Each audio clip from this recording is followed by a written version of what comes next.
G'day battlers, and GBL Season 3 is here and I am excited. Not for GBL, but because Season 3 brought with it a bunch of move changes to PvP, which includes kind of a big deal. And I'm not talking about the fact that Registeel was nerfed, I'm talking about Abomasnow existing. So in this video we're going to be going over why Abomasnow is good now, his matchups in the Open Great League, and then also his matchups in the Sylph Catacomb Cup. So if you want to skip to a specific section of the video, the progress bar of the video should have all of the relevant timestamps. So yeah, let's get into it. After you subscribe, obviously, but that was a given.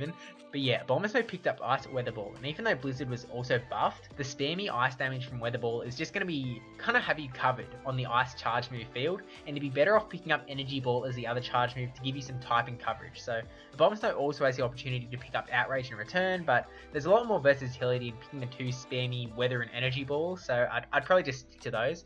You could go for one of the other ones for some spice though, maybe in a specific circumstance, a specific cup, whatever. But not only that, but Powder Snow as its quick move was also buffed and now does even more damage. So it's already a really good energy generation move, but yeah, throw on that extra damage and you're just looking strictly better. So it allows you to charge up energy fast, and then you can kind of get off constant ice or grass damage with either of your charge moves. So with Razor Leaf, you're kind of just doing a whole lot of grass damage and you're not going to get to very many charge moves, you might get to one. So it's really good in like a Swampert kind of matchup, but it can really leave you up a creek against a lot of Pokemon like Altaria, where like if they shield the Weather Ball, it's like, are you really going to get to another one? Probably not. So that's kind of where I stand on the Powder Snow versus Razor Leaf deal. We're just going to stick with Powder Snow, Weather Ball, Ice, and Energy Ball for this video for both the Open Great League and the Catacomb Cup. But with all of that out of the way, let's actually get into the matchup. So first in the Open Great League, Abomasnow has exploded from being ranked 155 to number 15 on PvPoke, so a bit of a change, and Shadow Abomasnow is actually at number 14, but we're just going to focus on the vanilla Abomasnow cone.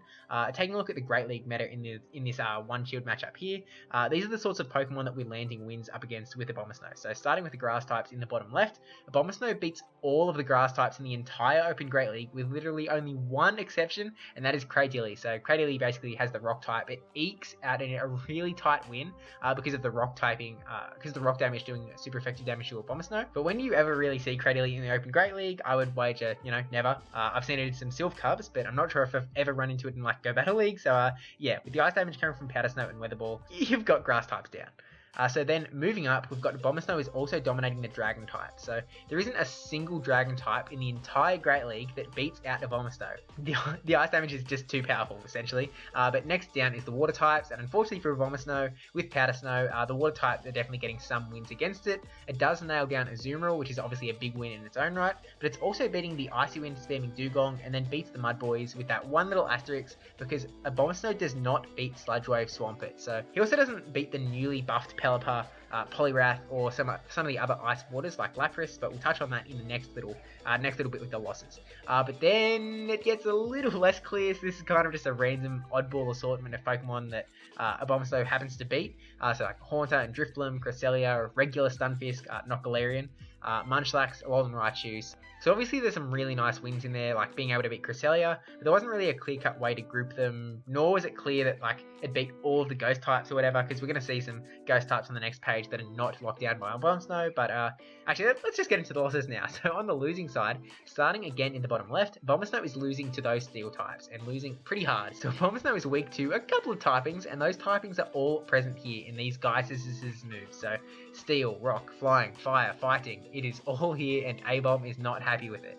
And the punches kind of keep coming with the fighters up the top.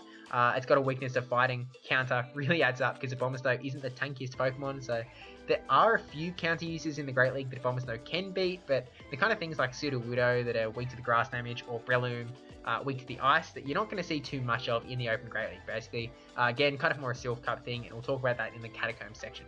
And then we're going back to the other side of the water types that we were talking about before, the losing side. So it does lose to Pelipper with its new Water Weather Ball bait, and then hard hitting Hurricane, and then also losing to Lapras and Sludge Wave Swampert as before. But then back up the top again, I've grouped the ghosts together, but it's a bit of a disingenuous grouping because they're all really different.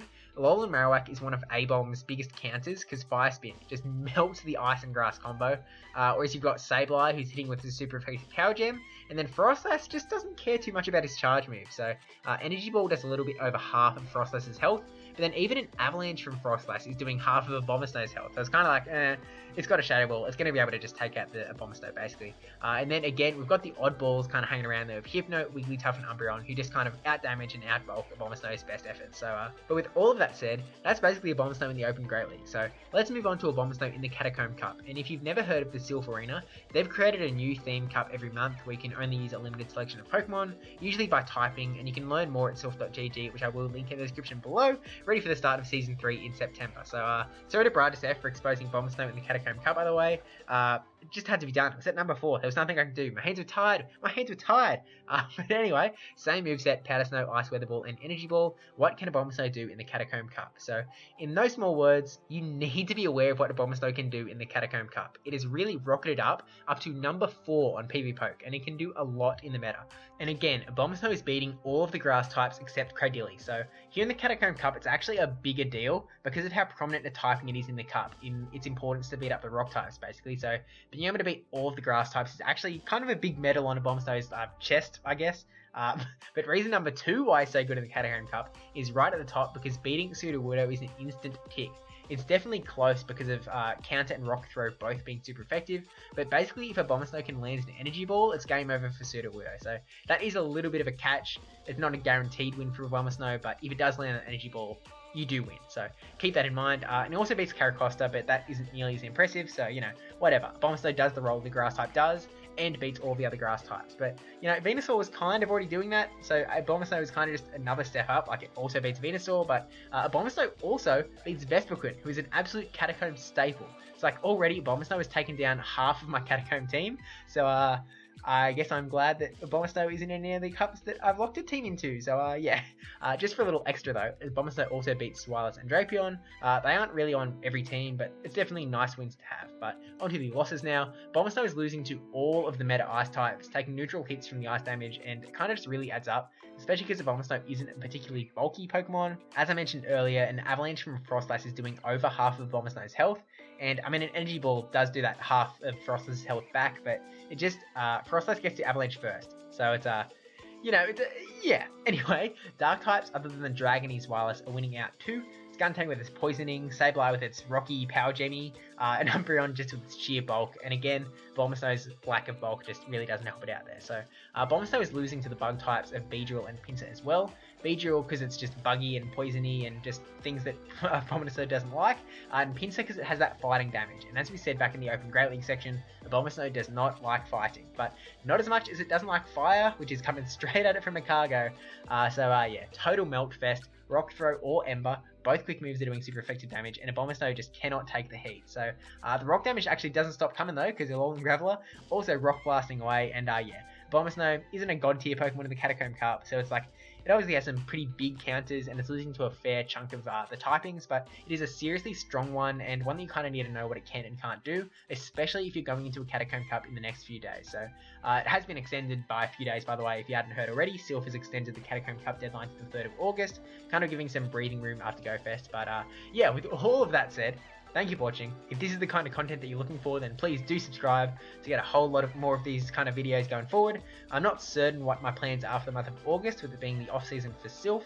I'll definitely be making a video detailing my winning run through the Aurora Challenge, which if you haven't heard of, just stay tuned, because next month the challenge will include having to take on me in the PvP combat field. So yeah, definitely stay tuned for that video. But yeah, thank you for watching. Don't forget to like, comment, subscribe, especially that subscribe one. Thank you to my patrons, LizHome9458, brajSF, already Yahwertle and SqeakyNL for the channel.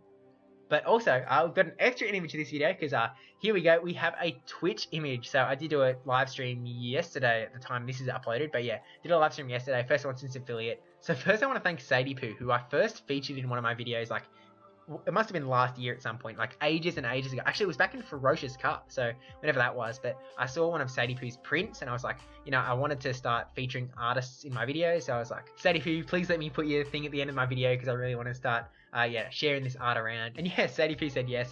And yeah, I'm just glad to have come across SadiePoo. So I'll link to SadiePoo's Twitch and Twitter in the description below.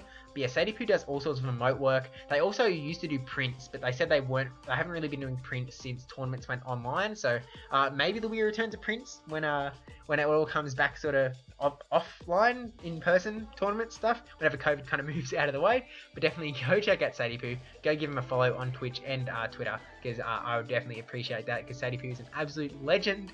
So yeah, thank you to SadiePoo for making this emote for the channel. And also thank you to R44 Maze. So R44 Maze came up on the stream yesterday and gifted 5 subs, which is, I mean, they're the first 5 subs on the channel, so that's kind of cool. And I'm not really sure what I'm doing with this image here. Like, I don't know if it's something that can get super crowded. Maybe it will get super crowded. I might just like keep adding things on. No, I probably won't, because otherwise things will get covered up. I'll definitely keep everything here, because I kind of want to, because if you donate any sort of money towards like this channel, what we're doing here, it's kind of like, I want to give you a permanent like spot in this like end of the video bit. So I do want to kind of share the love between Patreon stuff and Twitch stuff. But yeah, this video is going on long enough, and this is not what you were here to see. So thank you for watching. Don't forget to like, comment, subscribe, especially that subscribe one. Follow SadiePoo. And yeah, see you in the next video.